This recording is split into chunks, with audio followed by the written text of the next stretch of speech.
vendredi à tous et à toutes. Oui, vous avez bien entendu, on est vendredi.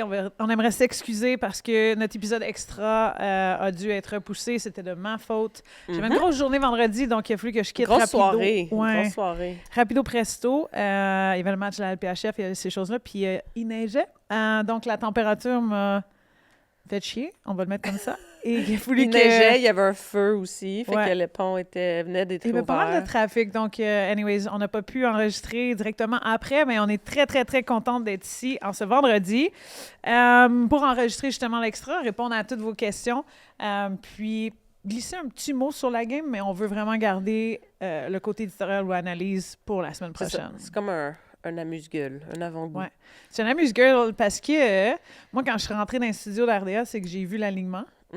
J'ai comme fait « Hey, boy! » Puis, genre, à la place de peut-être, oui, on va parler un peu des trios, ces choses-là, mais sérieusement, Cam, t'as-tu joué sur une équipe, toi, où, mettons que les trios changeaient énormément ou beaucoup, ou qui changeaient pas pantoute? Genre, quel style de coach t'avais, toi, dans le temps?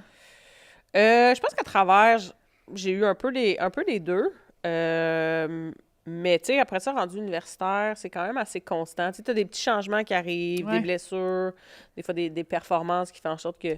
C'est une ou deux joueuses, mettons. C'est ça, mais tu le sais, là, tu joues avec des filles pendant 2, 3, 4 ans aussi, fait que t'as une certaine chimie, cohésion qui est là, fait que ça devient quand même assez stable, je dirais, mais toujours des petits changements ici, Ouais, là. parce que je te pose ça parce que moi, perso, je l'ai vécu un peu plus, genre, mettons, je te dirais PWHPA, parce que ça, c'était crazy time, là. Je veux dire, on avait des joueuses qui venaient de partout, puis on essayait des trios un peu, tu sais, puis c'était des tournois Puis plus vos qu'autre équipes chose. changeaient pas, les rosters changeaient changeaient un petit peu? Ils ont changé à travers les années. C'est Mettons, ça. la première année, c'était fou, tout changeait. On avait chandail blanc et bleu. Après ça, on avait les équipes Bauer et compagnie. Là, on a fait, c'était la bulle COVID. Fait qu'on a juste joué un tournoi, genre, mettons, à Calgary, que l'équipe Bauer a gagné. Ouais. Puis après ça, c'était...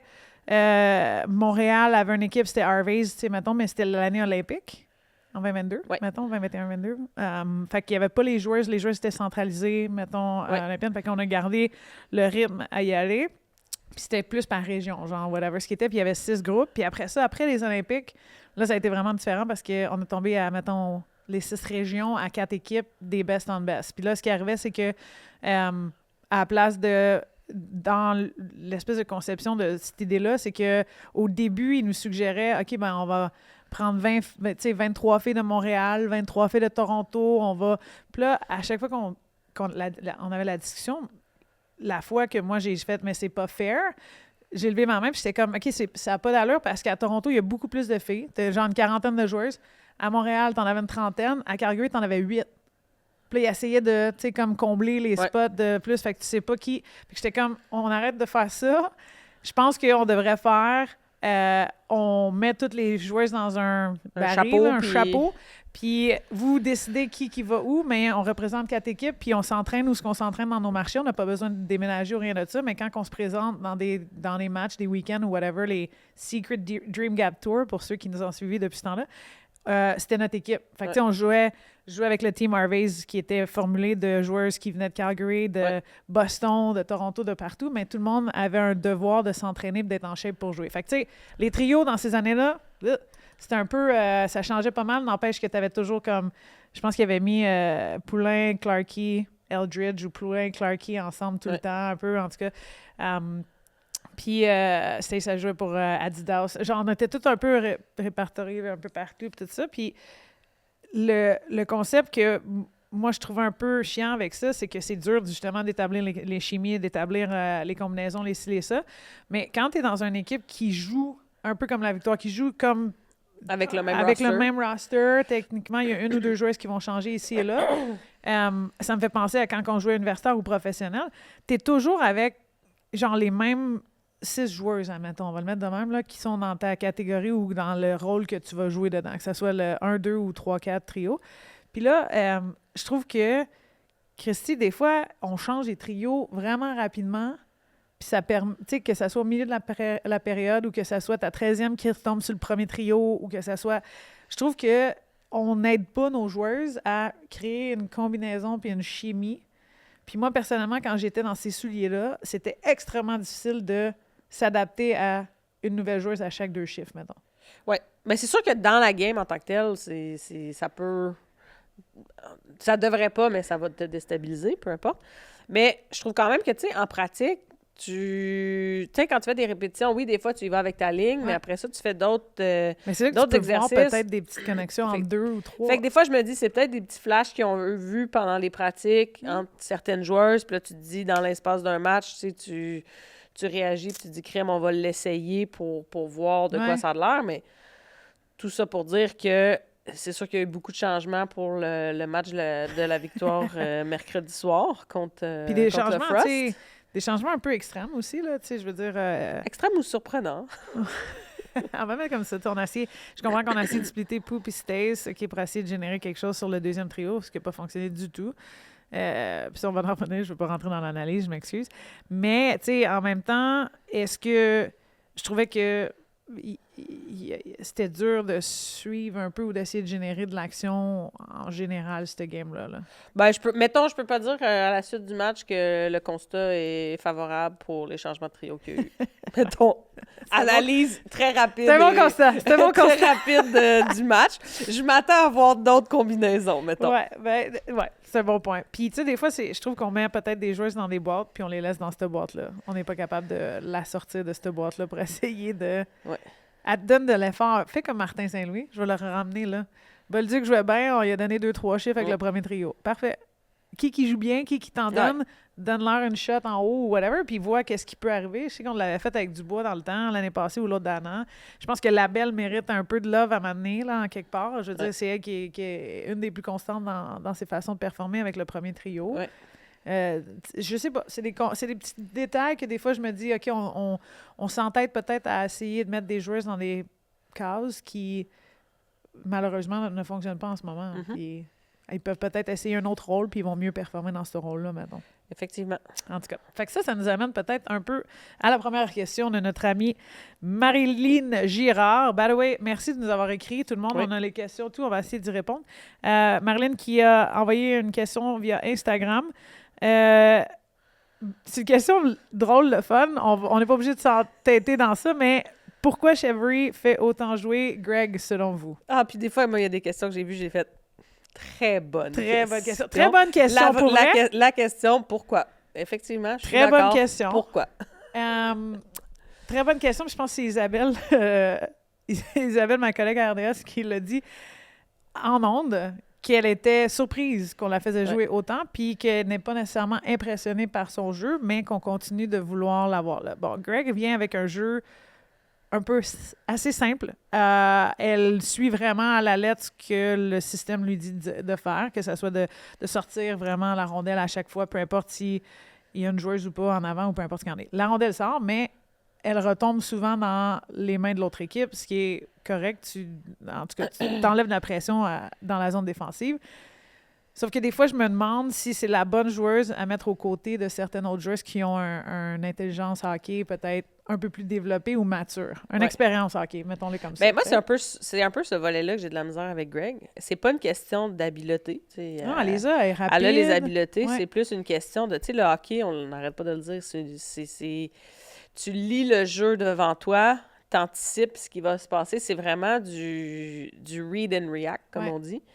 Puis ça, tu peux pas le prédéfinir d'avance. T'as beau avoir un plan de match, t'as beau avoir pratiqué tes sorties de zone d'une manière X, ça se peut que pendant le match... L'option n'est pas là. L'option soit pas là. Fait que si l'option n'est pas là, en tant que joueuse, tu te dois de voir, OK, c'est quoi les options devant moi et de prendre une décision autre que ce que le système t'aurait dit de faire. Ouais. Puis moi, c'est là où est-ce que j'ai de la misère. C'est que quand vient le temps de prendre des décisions qui n'est pas les X puis les O sur un tableau de tu fais la passe ici et là. Les suggestions données par le système ou les la prise de décision, pour moi, des fois, mais ça, c'est quelque chose qui est un peu une situation dans le hockey maintenant de nos jours, autant masculin que féminin. Là. C'est beaucoup quelque chose que les gens ont observé. Là. Les experts disent que au niveau de la créativité, au niveau de la prise de décision, des fois, c'est non, on m'a dit de tirer la rondelle comme ça, et je vais lancer comme ça tout le temps. Mais là, si la défenseuse est là, tu peux-tu faire comme ça, à la place de comme ça, puis la tirer? Ouais. Puis c'est là que tu vois que les joueuses qui se démarquent, C'est pas juste de voir le prochain jeu, la rondelle s'en va où, c'est la rondelle s'en va où dans 2-3 passes. Exact. C'est être capable d'anticiper les 2-3 prochains steps qui fait en sorte que tu as les meilleurs qui se démarquent à ce niveau-là. Fait qu'effectivement, ma réponse, c'est pourquoi. Et on l'a tous, cette question. On va continuer de regarder. Peut-être que la réponse la plus simple serait « Elle fait ce qu'on lui demande de faire ». Oui. Peut-être. Mais tu sais, ça, en c'est... toute humilité... Puis il y a des décisions comme ça où est-ce que c'est les coachs, ça veut que nous, on est ici, on peut parler, on analyse, tout ça, mais les coachs, ultimement, c'est eux autres qui prennent les décisions, puis il y a des choses auxquelles on n'a pas accès, mais en tant que spectateur, on comprend la question. C'est ça. On va le mettre comme ça.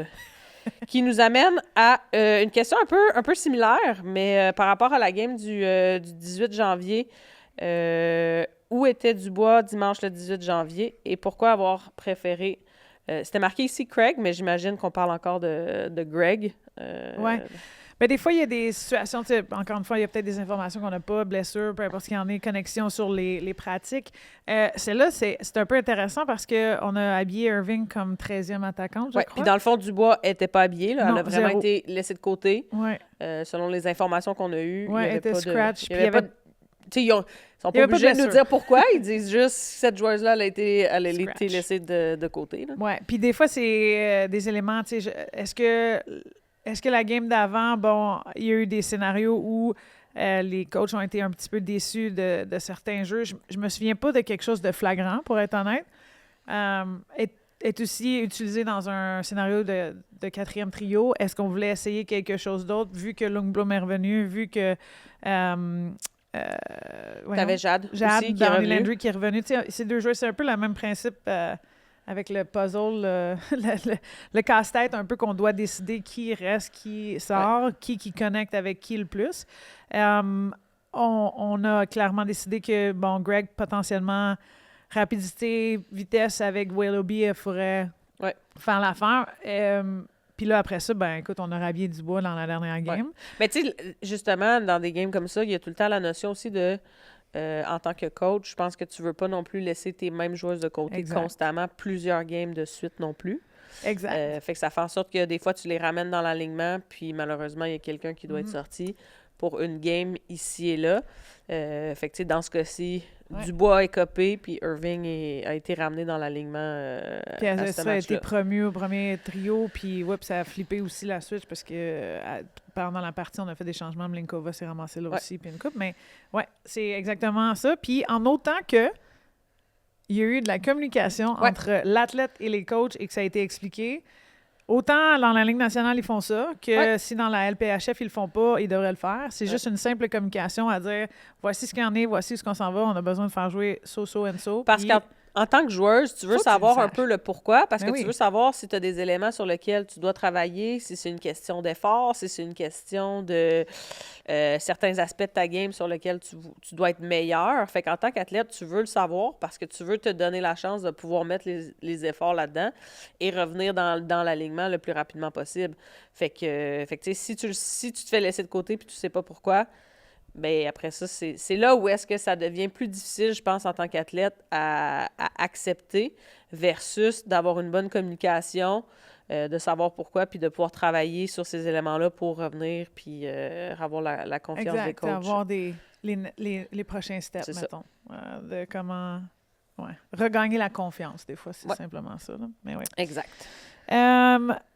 OK, là, on peut... Il y a pas mal de questions qui sont comme un peu... sur la bonne voie, qui nous a écrit pas mal de questions. Il y en a 2-3 qui font comme un peu comme les appels des arbitres, peut-être. Là, on pourrait les combiner ensemble, ces deux-là, mettons, à dire que...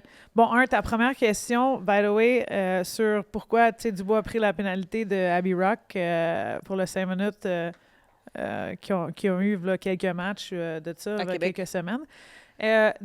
Honnêtement, c'est un peu comme la même situation que j'ai utilisé ça, que Pou a pris la pénalité lors de ce match-là en U18 avec Pierre-Alain, dans le temps.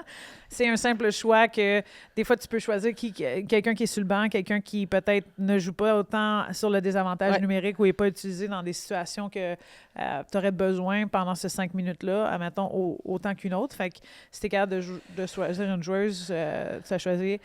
Puis c'est ça qui s'est passé dans cette situation. On s'entend que 5 minutes, c'est quand même c'est long. Ouais. Fait que à un certain moment aussi, à quel moment ça arrive dans le match. Là, on se souvient, c'était vers la fin du match. Fait qu'après ce 5 minutes-là, en termes de gestion de temps qui allait rester dans la game, il n'y en avait pas beaucoup. C'est une game qui était 1-0 pour Montréal, donc assez serrée. Fait que des fois, en tant que coach aussi, tu anticipes ce 5 minutes, mais tu anticipes aussi après, ça va être qui les effectifs que tu vas envoyer sur la glace. Et Dubois, dans ce cas-ci, a été prendre le 5 minutes, peut-être aussi en anticipation de tu veux garder tes autres éléments un peu plus actifs, qui continuent de jouer parce que c'est vers eux que tu vas te tourner pour le reste de la partie. Oui, tu veux garder dans le match, puis en même temps, tu veux... exact, ça pourrait être des situations où, on se rappelle, le jailbreak est toujours le cas, puis tu as besoin un peu d'attaque. Mais ça reste que, globalement, c'est le coach qui va décider.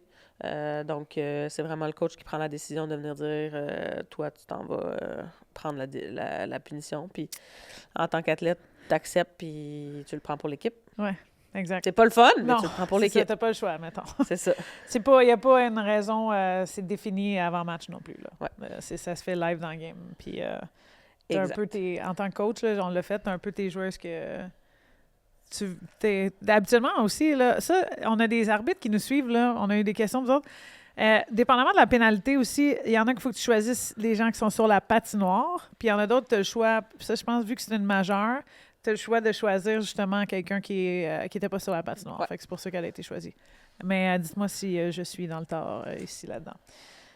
Puis là, l'autre petite question qui venait avec elle encore sur la bonne voie sur Instagram, c'était un peu sur le but refusé de MPP. Personnellement, je ne sais pas c'est qui Alain Côté.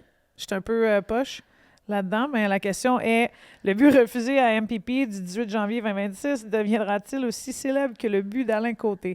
Va falloir que tu ailles voir c'est quoi le but. Oui. Parce que clairement, il n'est pas encore assez célèbre si tu le sais pas. Non, mais ça, c'est moi qui suis, mais je suis pas en même temps. Là, mais c'est plus la controverse sur le but d'Alain Côté. C'était-tu un vrai but? C'est-tu pas un bon but? Je peux peut-être décortiquer exactement sur comment que ça s'est passé. Mais le but a été refusé, puis ça en parle encore aujourd'hui, à savoir si ça aurait dû être un bon but. Je pense que cette conversation-là va rester pour celui de Pou. Celle qui... Ben oui, puis non. Il faut quand même faire attention. T'sais, c'est une game dans la saison. Oui. Pas aussi pertinent qu'une situation de finale. Fait que, tu sais, c'est exactement. Fait que je pense que ce qui amène aussi une certaine célébrité à des moments inoubliables, c'est aussi le moment auquel ça arrive. Fait que c'est sûr qu'on va continuer d'en reparler. Ouais. Mais, tu sais, mettons que ça l'arrive, finale Canada-US, médaille d'or, Jeux olympiques à Milan. C'est sûr qu'on en parle. Là, ça vient de prendre une coche. C'est comme le poteau de Sochi, guys. Ouais, on en parle encore. Là, exactement. Voilà. C'est pas un peu refusé ou rien, mais... Fait que je pense que ça génère beaucoup de discussions. Maintenant, est-ce que ça va générer beaucoup de discussions dans les années à venir? Je ne crois pas. Je pense que ça va être un élément qu'on va juste revisiter au niveau des arbitres à clarifier. Ouais. Est-ce que si le panier de la gardienne va dans le but au complet ou pas, ou vu qu'on la voit pas, vu qu'elle est couverte, ça compte pas. Dans le fond, il n'a jamais touché le filet. Mais nous, je pense que ça va rester parce qu'on va pouvoir pogner Pou un peu en disant c'était pas bon. Sans commentaire. Pou qui regarde l'arbitre aussi, ben là. Puis à la fin, moi j'adore ces réactions. Honnêtement, regardez-la un peu plus intense. Elle nous en a fait beaucoup dans le show aussi, là, les visages, les yeux qui roulent, tout ça. Là. Elle les fait aussi sur la patinoire des fois. On l'aime beaucoup, vous savez, c'est une de nos amies d'enfance. Fait que c'est pour ça qu'on se permet de la taquiner un peu. C'était bon, là, sûrement, ce but-là. On est sur son bord. Ouais. OK. Ton tour, ma chère. Ben, moi, j'en ai une de la part de Sin.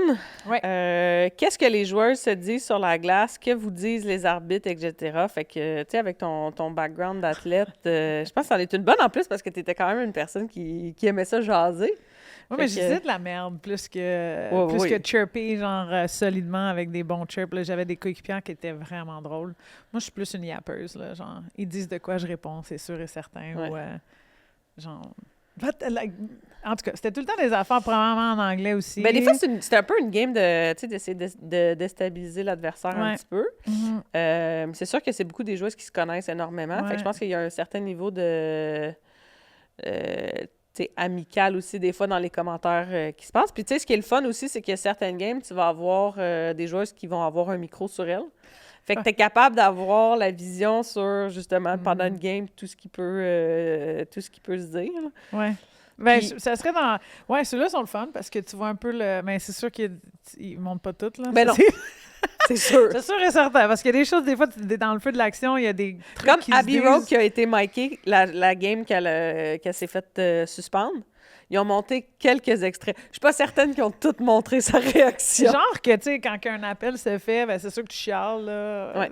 C'est sûr qu'il y a des affaires du sac après ou whatever ce qu'il y en est. En tout et partout, j'ai essayé de m'expliquer à l'arbitre une fois de temps en temps ou bien de leur faire réaliser que, Christy, c'est moi qui est... Si je me fais pogner en ce moment, là, c'est parce qu'il y en a une qui m'a frappé avant ou quelque chose, là, ouvre tes yeux ou ben regarde la game. Puis si c'était Manta, ben Manta, elle m'appelait par mon nom, elle m'appelait ou Gabriel Paradis. Les deux, c'était... Lâche-la, Karel, lâche-la, lâche-la. Puis là, j'étais comme, ben oui, j'essaye! Genre, j'ai des moments comme ça. On avait des belles conversations en plein milieu de la glace, oui. Mais des fois, moi, j'avais des fois, ils disent vraiment des méchancetés, là. Ouais. Puis c'est correct aussi. Mais tu sais, faut pas penser que les arbitres... pas aux arbitres, là, en tant que joueurs. Non, mais tu sais, les arbitres aussi, faut pas penser qu'ils se défendent pas, là. Ah non, eux autres aussi, ils se permettent de jaser. Mais c'est ça qui est le fun aussi, tu sais, quand, à un moment donné... Arrête, Garel, tu le fais tout le temps, tu connais, puis tout ça. Mais moi, j'ai quand même une histoire de... Ma soeur, elle a joué pour McGill, puis elle jouait avec Marika Labrec, une joueuse que moi, j'ai eu la chance de coacher dans le programme U18, qui vient de la Beauce. Puis j'ai aussi eu la chance de la coacher à Dawson. Et Marika, elle n'avait pas la langue dans sa poche. Et il y a une fois où est-ce qu'elle s'est fait donner un cross-check. Puis l'arbitre n'a pas appelé de 2 minutes. Et qu'elle se retourne, elle le regarde, et elle dit « Veux-tu que je t'en fasse un cross-check, moi? » Ouais, c'est quoi? Comment tu dis ça? Fait que, tu sais... Ah oui, 100%. J'ai des affaires l'émotion, tant que ça reste kosher. Tu vois, moi, j'ai eu... première fois de ma vie, j'ai pris une pénalité sur un arbitre. Ah! Tu savais-tu que tu pouvais prendre une pénalité si tu entrais en contact avec un arbitre à un moment donné dans ta vie? Mais mettons, tu as foncé dedans par exprès? La situation est qu'on est en Chine, c'est notre deuxième match et on joue là-bas, puis c'est les arbitres de la Ligue de hockey canadienne. Puis je me souviens plus de son nom, mais je sais qu'elle arbitre encore. Puis je la reconnaîtrais, puis je pense qu'elle me reconnaîtrait. Oui. La rondelle fait chipper pas loin d'elle, puis là, j'essaie de récupérer la rondelle, puis elle tente ses patins, puis elle continue de reculer. Puis je suis comme « Tasse-toi! Tasse-toi! » Puis là, elle se tasse pas, fait que j'ai donné une poussée pour prendre la rondelle, mais elle s'attendait pas à ce que je la pousse, et son patin a pris genre dans la glace, fait qu'elle a fait un...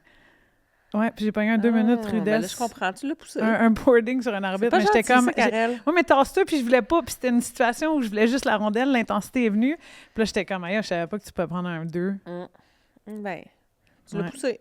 Je me suis jamais excusée officiellement à toi, mais je m'excuse si jamais tu regardes cette show.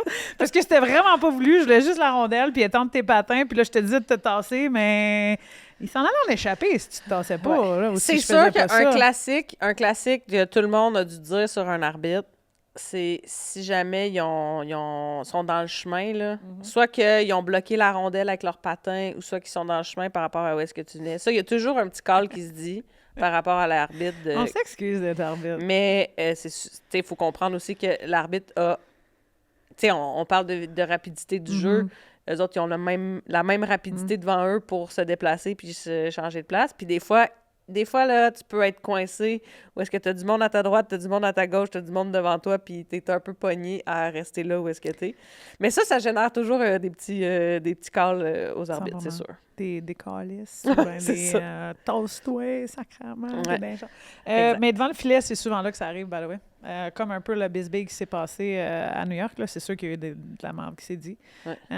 Puis tu t'aimes pas dans ces moments-là, c'est tout. Puis des fois, il y a des choses aussi qu'ils se font dire au face-off, ce qui est très drôle aussi. Moi, j'aime ça. Ouais. Moi, j'avais une coéquipière, je devrais dire, puis à chaque fois qu'on avait une situation 6 contre 5 ou 5 contre 6, peu importe contre qui c'était, elle se plaçait à côté de la joueuse, puis elle était comme est-ce que ton coach sait que t'es ici? Parce que c'est vraiment pas bon, là. Fait que là, tu déstabilises juste avant l'entrée, mais elle le faisait en anglais, genre « Are you sure you should be out here? » Fait que là, la fille est comme, ta gueule! Puis là, le face-off est pris, puis tu pars de même. Mais c'est d'avoir du fun avec tout ça, là. Il y en a qui c'est un peu... il y en a qui c'est intense, fait que tu montes l'intensité avec le level avec lequel tu reçois le commentaire. Donc, ouais, Sin, honnêtement, l'envers du décor, c'est que ça peut être drôle et amical et laid et fucking intense une fois de temps en temps, en restant dans les normes de ce que tu dis dans la communauté et la vie en général. Il n'y a pas de slur trop dégueulasse, mettons. Oui, ben écoute, il y a une question un peu hors hockey ici, mais Laurie, puis là je m'excuse si je scrape ton... Laurie Cantaloc ou Quantaloc? Cantaloc. C'est peut-être ça, Cantaloc. Ça sonne cantaloupe un peu, tu comprends? C'est peut-être un jeu de mots. Ou à Cantaloc. En tout cas, j'ai fait plein de mots avec ton jeu de mots, Laurie. Si c'est un jeu de mots, parce que ça peut aussi que c'est son nom de famille. C'est très beau aussi, Cantaloc. Comment s'est fait la décision de la Ligue de promouvoir le queerness des joueuses? Promouvoir le queerness des joueurs, je pense que c'est même pas si ça a été une décision ou pas. Je pense que c'est tellement une question plutôt sur le fait que les joueuses, l'importance d'amener cette inclusivité-là, d'amener cette liberté d'être qui tu es, avant même que la Ligue a été créée, puis d'amener ça avec la Ligue et l'émotion que la Ligue ou l'environnement que la Ligue a voulu créer avec les joueuses. C'était sûr que c'était main à main en le faisant comme ça, puis si les joueuses voulaient le promouvoir, ben ça allait être promu. Si les joueuses veulent faire en partie ou en parler, ils vont en parler, mais c'est sûr que la Ligue en tant que telle, au niveau de la promotion des réseaux sociaux, ces choses-là, je pense pas ils sortent de leur target ou de leur chemin pour promouvoir des relations ou ces choses-là. Je pense que c'est les gens d'extérieur ou le média extérieur qui aiment en parler. Je pense qu'il y a des podcasts aussi. Je pense au podcast de Zoe Boyd qui parle justement avec des couples ou des filles ou des gays ou peu importe ce qu'il y en est qui parlent de la relation, comment ça s'est développé ou comment ça en est venu. Un mini heated rivalry, mais version podcast. Là. Mais je pense que c'est plus large que ça aussi. Puis on en avait jasé un petit peu avec Maude aussi dans notre épisode avec elle, où est-ce qu'on parle vraiment de ce qui fait la différence avec cette ligue-là, c'est de démontrer l'authenticité des joueuses. Puis pour moi, ça en fait partie. Puis on le voit à travers les vidéos, on le voit à travers les outfits. Il y a toujours, avant les games, on va voir les filles qui rentrent avec comment ils ont décidé de s'habiller pour le match. Puis eux autres prennent goût à ça, là, où est-ce qu'ils embarquent là-dedans aussi, puis ils se font faire des outfits selon les games aussi. Il y a des thématiques, ces choses-là. C'est quand même cher. C'est ça qu'on avait dit aussi, qu'on avait jasé avec Maude. C'est vraiment au niveau de faire en sorte que les joueurs soient authentiques, se permettent d'être eux, se permettre d'être qui elles sont, puis de montrer qui elles sont, puis de ne pas avoir peur de le faire. Fait que je pense que ça vient englober ça également. Je pense que ça faisait partie de leur priorité. Ouais. Tu comprends ce que... Tu sais, comme là-dedans, c'était... Puis même avec l'association, notre dress code, c'était « Showcase your personality ». Ouais. Fait que t'arrivais avec tu sais, je pense qu'il y a des filles qui avaient des jerseys de NBA ou ces affaires-là, ou peu importe. C'était vraiment... On l'a développé à travers ça, mais, tu sais, il n'y a pas, je pense, un élément de promotion spécifique pour promouvoir, mettons, le queerness des joueurs. Ça, je pense pas. Je pense que c'est juste naturellement... oui, puis ça fait en sorte que les jeunes connectent. Il n'y a pas personne qui est forcé non plus. Les personnes connectent avec toi, avec ta personnalité, avec ton style, avec... comme on disait, là, c'est un peu l'idée de, si tu peux le voir, ben, ça te permet peut-être d'y croire, mais de vivre un peu mieux là-dedans en disant « Hey, je suis pas toute seule à vivre ça » ou « Je suis pas toute seule à être queer de ce monde, je suis pas toute seule qui a eu de la misère » ou tu vois deux femmes qui se marient. « Ah, wow, OK, cool. » Ça l'ouvre. Je pense que ça pique une curiosité, ça l'ouvre, puis ça rend ça rend l'environnement au grand complet hyper inclusif, mais hyper aussi, tu sais, whatever. Tout le monde a le droit d'être ce qu'ils veulent, comment ils veulent. Ouais. That's it, that's all. Il n'y a pas de jugement. Il y a vraiment un gros openness là-dedans. Ouais. Fait que, Exactement. Ta réponse, c'est ça. Il n'y a pas nécessairement de plan de promotion, mais c'est plus de promouvoir les athlètes et leur individualité, personnalité de ce monde. Une autre question sur la bonne voie. On en avait jasé un petit peu avec Marc-Philippe, là, mais on peut peut-être passer quelques minutes là-dessus. Les règlements, qu'est-ce qu'on en pense? Est-ce que c'est cohérent? Est-ce que ça soutient la Ligue suffisamment? Ben moi, j'aime vraiment le jailbreak puis les body checks. Ça, c'est sûr et certain. J'adore ça. Est-ce que le règlement du Golden... Je pense que c'est le Golden Rule ou whatever, Gold Rule pour les playoffs, je sais pas encore si j'aime ça ou j'aime pas ça. Je trouve pas que ça dérange tant que ça, mais à date, on dirait que ça me fait mentir à chaque année, là, parce que l'équipe qui choisit une équipe détruit l'autre équipe. Fait que, l'équipe qui se fait choisir a comme une ultra motivation. Fait que ça, je suis pas sûre si j'aime ça. Puis Marie m'a allumé, par exemple, sur le fait de garder les joueuses sur la patinoire lorsqu'il y a une pénalité. Comment ça l'enlève un peu de temps de glace et de rôle pour d'autres joueuses, là, ou d'impact pour ces joueuses qui ont ce rôle-là de jouer sur le désavantage numérique. Puis j'avais comme pas pensé parce que je trouvais que ça donnait un avantage à l'équipe en avantage numérique. Puis de l'autre bord, t'as juste à subir. Mais dans le fond, c'est vrai. Un désavantage numérique, t'as des joueuses qui sont des éléments clés là-dedans ou des joueuses qui jouent pas, qui sont 3e, 4e. Mais ça au contraire, je trouve que ça l'enlève un peu la stratégie derrière le désavantage numérique. Tu pratiques avec tes unités de désavantage numérique. Fait que je trouve que ça vient peut-être un peu enlever ça. Au niveau du fait que la première équipe du classement choisit son adversaire, pour moi, la valeur ajoutée, je sais pas. Je peux pas dire à quel point. On dirait que c'est une valeur infligée. Maintenant. Ben, je me dis côté marketing, ça fait un wow, tu peux aller chercher de l'engouement, tu es capable de faire un peu un event par rapport aux séries qui s'en viennent. Mais est-ce que ça l'ajoute vraiment un petit quelque chose de plus? Je me questionne. Au niveau des shootouts, les joueurs, les mêmes joueurs qui peuvent retourner. Je pense que ça l'ajoute un volet un peu plus stratégique. Quand les envoyer ou comment. Mais en même temps, il y a quand même quelque chose de le fun au fait de dire t'as une chance make or break. Fait que je trouve qu'on perd un peu de ça aussi par le fait que tu peux... Tu sais, le coach peut décider de te renvoyer plusieurs fois.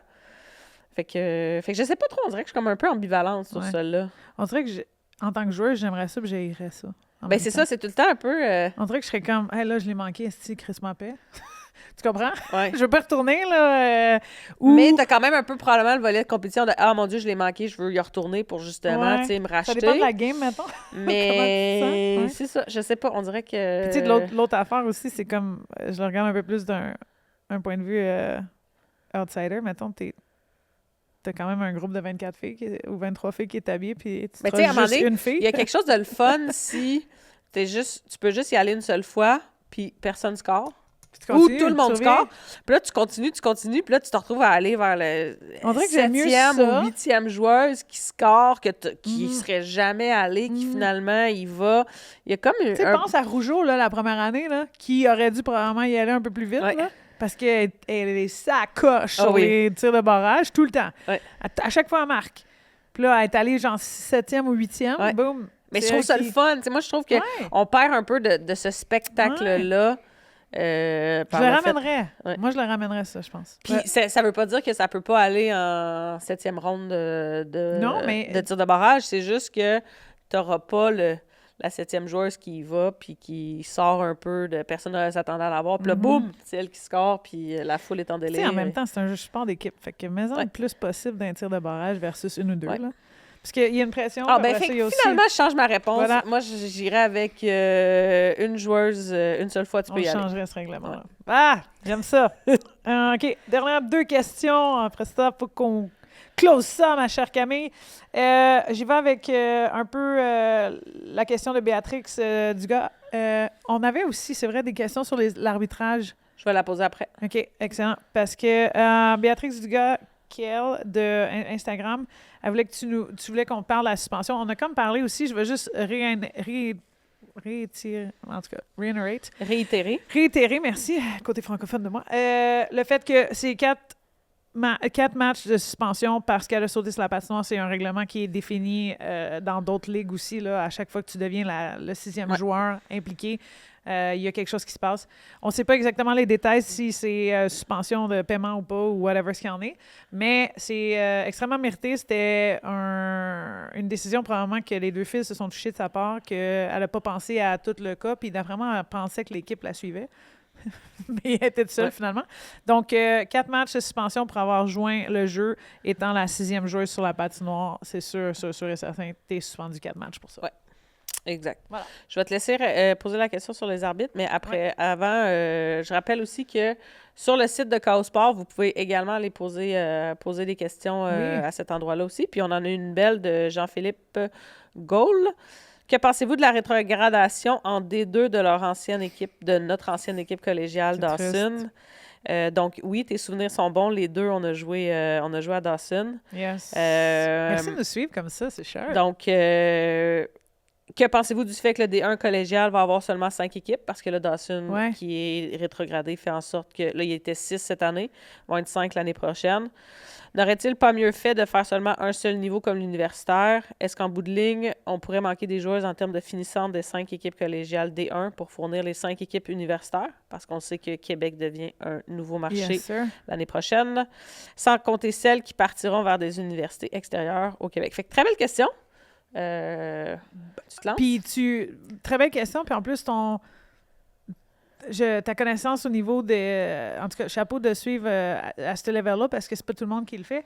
2, tu as comme une couple de réponses à donner. Une, 5 pour 5 ou pourquoi on les a séparés. Je te dirais que dans notre temps aussi, il y avait des équipes qui se faisaient complètement démolir aussi. Là. Je pense à Lionel Groux dans le temps. Mais il faut comprendre aussi qu'au niveau collégial, tu as quand même des cahiers de charges. Oui. Donc, pas juste par rapport à la performance, là, mais par rapport à ton programme global sur des choses que tu te dois d'avoir et d'avoir mis en place. Fait que la performance en fait partie. Ouais. Puis c'est jamais... c'est pas quelque chose qui... C'est pas une mauvaise année qui détermine si tu continues. C'est quand même incrémental. C'est parce que tu as coaché puis tu l'as vu dans le début. Nous, il n'y avait pas... Parce que dans ta question, il y a un élément qui dit que pourquoi on n'est pas tous dans le même... c'est sûr qu'il y a plein de choses qui rentrent là-dedans. Je pense qu'il y a un côté développement. Je pense qu'il y a une situation aussi territoriale. Il y a une couple d'affaires qui rentrent. Personnellement, quand nous, on l'a vécu, tout le monde était dans la même ligue, ce que je mentionnais aussi. Oui, il y avait des équipes qui performaient, il y en avait d'autres qui ne performaient pas. Après ça, c'était des vagues de recrutement. On va le mettre de même. Là. Dawson était extrêmement... dans le temps de Marie-Victorin, Dawson et compagnie, Dawson n'allait pas bien jusqu'à temps qu'il y ait une vague de recrutement et recrues qui aillent là, Catherine Ward et compagnie, tout ça, Alyssa Cecere, nos amis. Puis, là, Dawson est redevenu bon, ils vont descendre. C'est comme un peu des vagues comme ça, à savoir qui va aller étudier en anglais, qui va aller étudier en français. Fait que je te dirais que c'est un peu dur de... autre que, mettons, Limoilou, qui est un cégep à Québec. Les gens de Québec veulent rester à Québec. Le côté locaux de la chose qui va chercher des recrues comme ça aussi. Je trouve que c'est dur de garder tout le monde dans une même division, parce que peut-être qu'il manquait des joueuses aussi à un certain moment donné en termes de... En termes de recrutement, En termes aussi, tu sais, là, tu vas nous parler de la charge puis ces choses-là, puis pourquoi il y a une division 1, pourquoi il y a une division 2. Ils l'ont fait du côté des gars, fait que c'est venu du côté des filles aussi. Pour moi, je trouve que des fois, c'était un peu plate potentiellement de, tu sais, pas jouer contre des équipes parce qu'on menait par un gros score aussi. Puis ça, c'est juste mon expérience à moi. Mais je trouvais ça dommage si ce serait le cas encore que... est-ce que le level est tout le même partout ou est-ce qu'on peut donner une chance à ces joueuses-là de se développer aussi puis d'arriver je pense que c'est un peu l'optique d'y aller avec deux divisions. Exact. Dawson a gagné 3 matchs, je pense, sur les 51 derniers matchs qu'ils ont joués. Ouais. C'est la statistique qui avait sorti. Puis, quand on parle de gros scores, on s'entend que des fois, c'était du 11-0. Oui, mais c'est ça, je veux dire. Fait que, c'est pas plus le fun d'une équipe comme de l'autre à vivre ça. Mm-hmm. Est-ce qu'en bout de ligne, on pourrait manquer de joueurs en termes de finissantes? Non, je crois pas. Je pense que il y a une manière de se démarquer, même si tu es dans le D2. pour venir te faire recruter selon les besoins que les équipes universitaires pourraient avoir. Je pense que les universités regardent les deux divisions pas mal plus oui, qu'on exactement. pense. Fait que je pense pas qu'en bout de ligne, ça fait en sorte que le D2 n'est pas regardé. C'est toujours selon les besoins que les équipes vont avoir, mais pour moi, c'est important de garder une certaine parité au niveau des ligues. Ce qui est le fun avec la LPHF, comme on dit à toutes les fois, c'est chaque game, tu sais pas qui va l'emporter. Ouais. Puis trop souvent, au collégial, c'était prédéfini déjà qui allait gagner. Ouais. Fait que ce serait cette nouvelle réalité-là qu'ils essaient de faire, c'est de justement faire en sorte que les bons calibres jouent contre. Ouais. Puis d'où le fait que Dawson va se retrouver en D2 l'année prochaine. Oui. Fait que c'est la question, comment on se sent par rapport à ça? Bon, ben, dommage d'une situation extérieure, mais en même temps, est-ce que c'est le meilleur des Oui, mais deux mondes? en bout de ligne, tu sais, je pense pas que ton expérience à Dawson non, c'est ça. Va diminuer par le fait que tu joues en D2. On y retourne demain matin. Je pense qu'on a autant de fun, même si on joue en D2. Ah, 100%. Fait que, tu sais, puis on change la note. C'est ça. On dirait qu'il y a une motivation aussi à peut-être ramener cette équipe-là. Exactement. Je sais pas, je le vois comme un... Au-delà des victoires, des défaites, moi, je pense que c'est l'expérience au complet de ce que tu vis quand tu vas là. Fait que si ça les amène à pouvoir aller chercher plus de victoires, aller chercher plus de joueurs aussi qui veulent se joindre au programme, ben oui.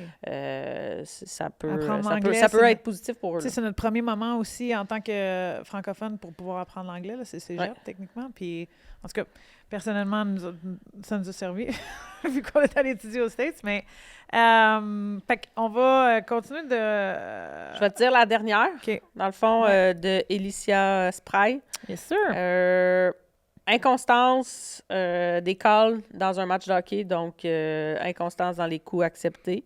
Comme exemple, Irving, le dernier match qui a une mise en échec illégale. Exemple, la suspension d'Abby Roque. Peut-être est-ce qu'un 2 minutes aurait été suffisant versus une suspension? Bref, je pense que globalement, par rapport à l'inconstance au niveau de l'arbitrage. Mais c'est sûr que c'est là, c'est sûr que c'est la première chose au niveau des feedbacks que les joueurs donnent à la Ligue à chaque saison depuis le début de la création de la PDOB. En termes de, tu sais, je pense qu'on a des arbitres qui arbitrent AHL, qui arbitrent collégial féminin, qui arbitrent universitaire féminin, puis après ça, ils viennent arbitrer LPHF, ils viennent... Personnellement, si on avait plus de ligues qui jouaient avec les règlements de la LPHF, je crois que ça les aiderait à amener cette constance-là, Deuxièmement, bon, le règlement est que tu n'as pas le droit de, techniquement, y aller à contresens, mais tu devrais être capable de frapper partout lorsqu'il y a une rondelle. Je sens, et ça a toujours un peu été ça, mais les joueurs un peu comme Abby Roque qui ont un passé ou qui ont une tendance à frapper, que ce soit légal ou illégal, ou peu importe ce qu'il y en est, les arbitres gardent un peu le numéro. Fait que peut-être qu'il y a une question dans ça aussi à travers, est-ce qu'elle donne beaucoup de coups hauts? Est-ce que c'est des coups qui sont un peu... qui se sont fait questionner à travers les saisons? Puis là, à chaque fois qu'on en pogne une, il y a un peu plus un contenu de... Tu sais, un apport à ce qu'elle a fait dans le passé versus, genre, comment elle joue aujourd'hui dans cette game-là. Puis est-ce que le hit était illégal ou pas? Là? Des fois, ça l'affecte. C'est sûr que c'est inconstant. C'est sûr qu'il y a des évaluateurs, par contre. Il y a un processus. Je sais que c'est en tout cas, la dernière fois que je les ai vus, c'était un ancien de la Ligue nationale qui aidait justement à la certification puis à continuer d'entraîner les arbitres. Je sais qu'au Québec aussi, avec Campbell et compagnie ici, on a un bel encadrement au niveau de ces arbitres-là. Ils vont continuer d'en faire, mais cet été, est-ce qu'on pourrait avoir plus de camps? Est-ce qu'on pourrait former ces arbitres-là? Potentiellement, oui. Il y a toujours place à amélioration. Oui, ça ne sera jamais quelque chose de parfait. Mais c'est sûr que ça fait partie de la game. Oui, exact. Malheureusement, il y a des fois que tu te dis que ça aurait dû être appelé, ça ne l'est pas. Fait que toi, en ça tant que joueur, vite, en tant que coach, il faut que tu continues d'avancer. Tu ne peux pas t'arrêter à ça. Tu ne peux pas contrôler cette situation-là non plus. Ben exactement. Puis, tu sais, ce qui va être intéressant de voir, c'est, OK, entre le côté physique qu'on voit avec la LPHF, les Jeux olympiques qui s'en viennent, ça va être quoi le niveau physique accepté là-bas? Tu sais, tu l'as dit. Universitaire, collégial ici au Québec. Mais ils commencent à penser, là. Il faut je pense qu'il faut les amener vers ça parce que tu développes les joueuses à jouer aussi ou à absorber, à être consciente de c'est quoi, jouer contact, en tant que tel. Comment ça affecte ton corps, comment ça affecte ton speed, comment ça affecte le temps de possession versus En tout cas, tu dois bouger la rondelle un peu plus rapidement. Fait que ça change ta game un peu. Fait que pour moi, c'est le plus vite on le change, le mieux ça va être, techniquement. Bien, ça va être quelque chose sur lequel il va toujours falloir travailler parce que les arbitres, je l'ai dit la dernière fois aussi, tu sais, le temps de réaction pour les joueurs, c'est le même temps de réaction pour les arbitres. Fait que c'est une split-second decision par rapport à quelque chose qui se passe très vite devant toi. Oui, tu as les révisions vidéo. Les révisions vidéo qui se font point central, control room, situation control room à Toronto. Ça l'aide, par exemple. Tu sais, je veux dire, c'est la première fois que tu vois le call, mettons, je prends la pénalité fantôme de Hudson l'autre soir avec le Canadien, puis je m'excuse, je fais des références au CH beaucoup aujourd'hui. Dans la LPHF, mettons qu'il y aurait eu révision, parce que c'est déjà arrivé, j'ai vu une révision d'un call. On pensait que c'était un coup à la tête, on fait la révision, on réalise que c'était même pas un body check, donc on annule la pénalité. Bon, ben parfait, génial. Exact. Fait que pour moi, c'est un work in progress je pense à travers le reste de la Ligue, mais effectivement, continuez à vous attendre à ce qu'il va y avoir de certains niveaux d'insatisfaction aussi qui vont être générés par rapport 100%. À ça. Mais comme on dit, ça fait partie de la game. Exactement. Les arbitres le savent, puis ils font un bon boulot. Fait que good job, les refs. Autant on vous colle des affaires sur la glace qu'on vous aime bien. Fait que si vous n'êtes pas là, il n'y a pas de game. Merci d'être là. Effectivement. Réalisé. Merci à vous tous d'avoir été là pour l'extra. On vous rappelle, continuez de vous inscrire ou vous subscribe à Chaos Sport, l'application ou même le site web. Vous avez accès à nos épisodes extra comme ça. Merci pour les questions. Oui. On va en vouloir plus pour la suite, ça c'est sûr et certain. Puis on va continuer de répondre autant dans les épisodes réguliers que les extras ici et là. Fait que personnellement, je vous souhaite un bon vendredi. Effectivement. Et continuez de regarder les games. Demain, la Victoire qui joue samedi à la Place Belle et mercredi. Elles joueront aussi sur les ondes de RDS. 2 derniers matchs avant la pause, donc mettez ça à vos agendas. Après ça, c'est les Olympiques, mesdames et messieurs. Yes. Merci à tous. Merci, bon week-end. Bon week-end.